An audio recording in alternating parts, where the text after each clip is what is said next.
cut their heads.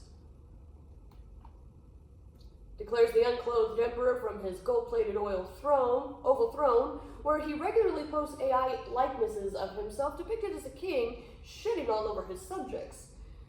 A third of which, by the way, insists that the leader of the once-free world is just trolling.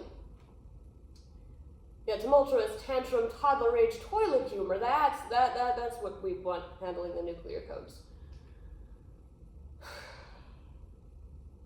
What's up, everybody? I am R.L. Hardy, and you are watching Whiskey Tango Alpha Foxtrot.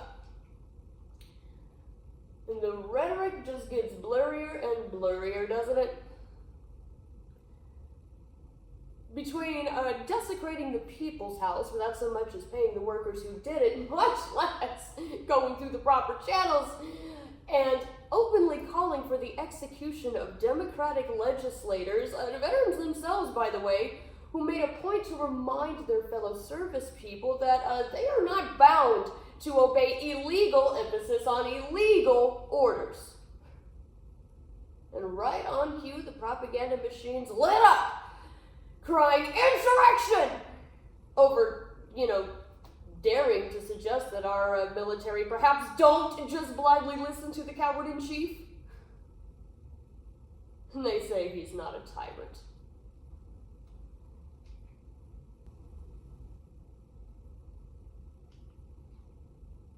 Would a tyrant sick our military on our citizens? Would a tyrant pardon 1,600 violent criminals? Or people like this guy, Ross Ulbricht, the guy who was sentenced to not 1, but 2 life sentences after selling roughly $1 billion in drugs over the internet? Would a tyrant invite the head of Al-fucking-Qaeda, the people who are responsible for 9/11, into what's left of the White House?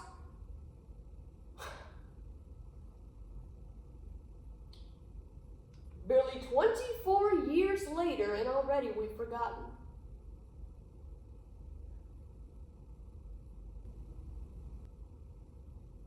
And while we're on the subject of threats to public figures,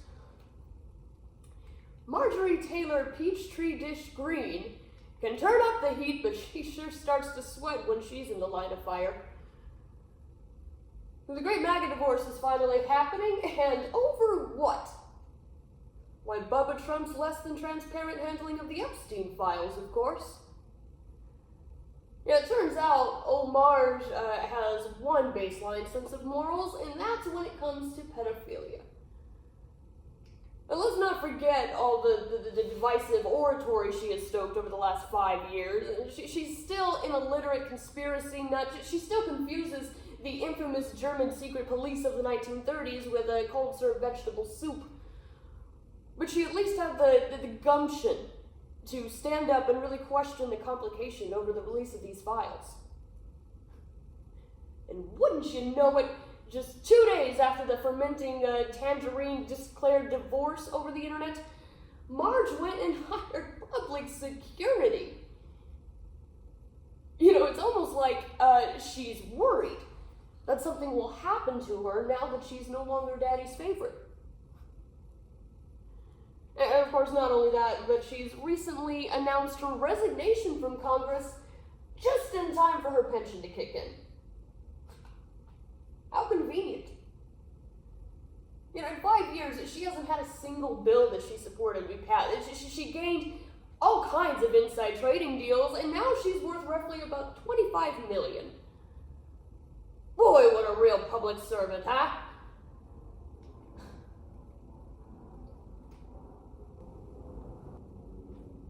And that's probably the best that the Society of Suicide Blonde Pygmies has to offer.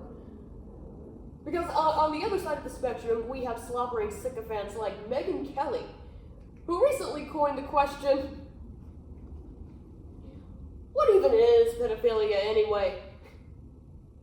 Because even though a 15-year-old has no legal agency, it is often dependent on caregivers and not yet even fully developed.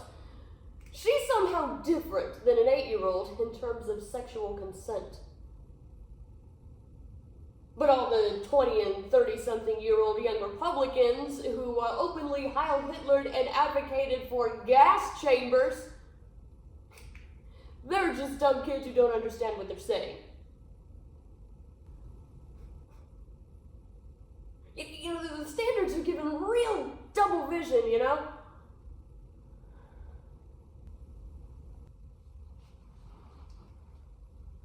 Now, what much of this culminates to is that innocent men don't drag their feet doing the very thing they literally campaigned on to get back into office.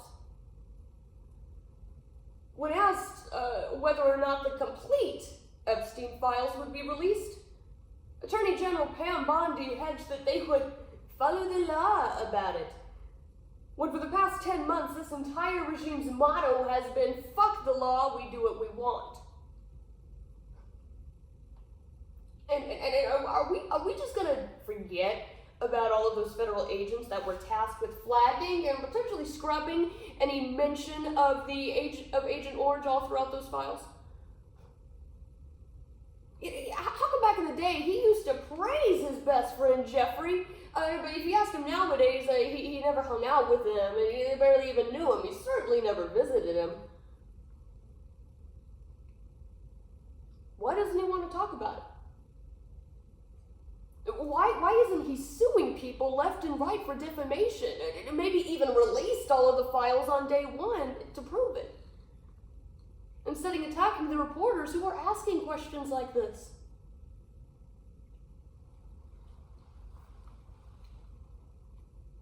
He was the guy who said, only guilty people plead the fifth.